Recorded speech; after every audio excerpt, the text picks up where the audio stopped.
بسم اللہ الرحمن الرحیم۔ پاکستان کے وفاقی بجٹ 2026-27 کی تیاری کا عمل تیزی سے جاری ہے، جو آئندہ ماہ مئی کے آخر تک مکمل ہوگا۔ بجٹ کی تیاری میں معاشی استحکام کے ساتھ پائیدار ترقی، اصلاحات، نجکاری اور ڈیجیٹلائزیشن کی طرف توجہ مرکوز کی گئی ہے۔ بجٹ کے حجم کا ابتدائی تخمینہ 180 سے 190 خرب روپے، جبکہ شرح نمو کا ہدف 5.1 سے 6.5% متوقع ہے۔ کلیدی توجہ کے شعبوں میں ماحولیاتی استحکام، گرین ٹیکس اور سال 2027 کے آخر تک IMF کے پروگرام کے اختتام پر ضروری شرائط کی تکمیل ہے۔ بجٹ دستاویزات کو مئی کے آخر تک حتمی شکل دی جانی ہے، جس کے بعد بجٹ کی وفاقی کابینہ سے منظوری کے ساتھ اسے جون کے پہلے ہفتے کے دوران پارلیمان میں پیش کیے جانے کی توقع ہے۔ وزارت خزانہ کی رپورٹس کے مطابق فروری کے آخر میں وزارتوں اور حکومت کے ماتحت اداروں سے اخراجات کے تخمینے اور ترقیاتی منصوبوں کی تفصیلات موصول ہونے کے بعد بجٹ نظر ثانی کمیٹی نے گزشتہ 2 ہفتوں کے دوران اپنے اجلاسوں کا سلسلہ مکمل کر لیا ہے اور اگلے مرحلے میں رواں ماہ کے آخر تک بجٹ کی حدوں کا تعین کر لیا جائے گا، جس سے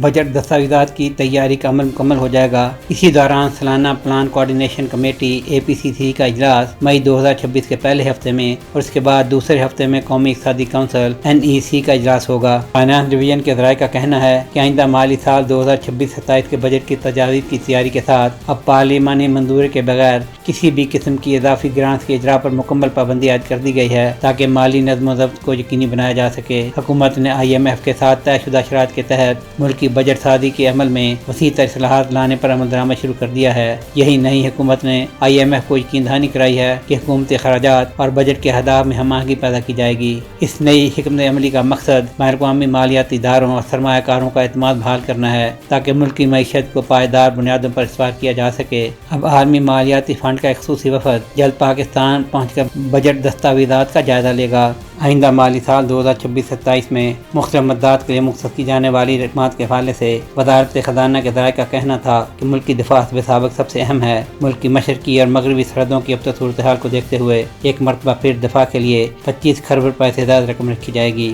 رواں مالی سال مشرق وسطیٰ کی کشیدہ صورتحال کے باعث ترقیاتی بجٹ میں کٹوتی کرنا پڑی ہے۔ حکومت کی کوشش ہے کہ آئندہ مالی سال کے دوران نہ صرف اس کمی کو پورا کیا جائے، بلکہ شرح نمو کے اہداف کے حصول میں ترقیاتی منصوبوں سے بھی مدد حاصل کی جائے۔ یہ رپورٹس بھی سامنے آ رہی ہیں کہ مالی سال 2026-27 میں برآمدی صنعتوں، ریل اسٹیٹ اور IT خصوصاً AI سے متعلقہ اداروں کے لیے سہولیات، سپر ٹیکس میں دیگر ٹیکسوں میں چھوٹ اور ملازمین کی تنخواہ میں اضافہ بھی بجٹ کا حصہ ہوں گے۔ سہیل شہریار، پاک ترک نیوز۔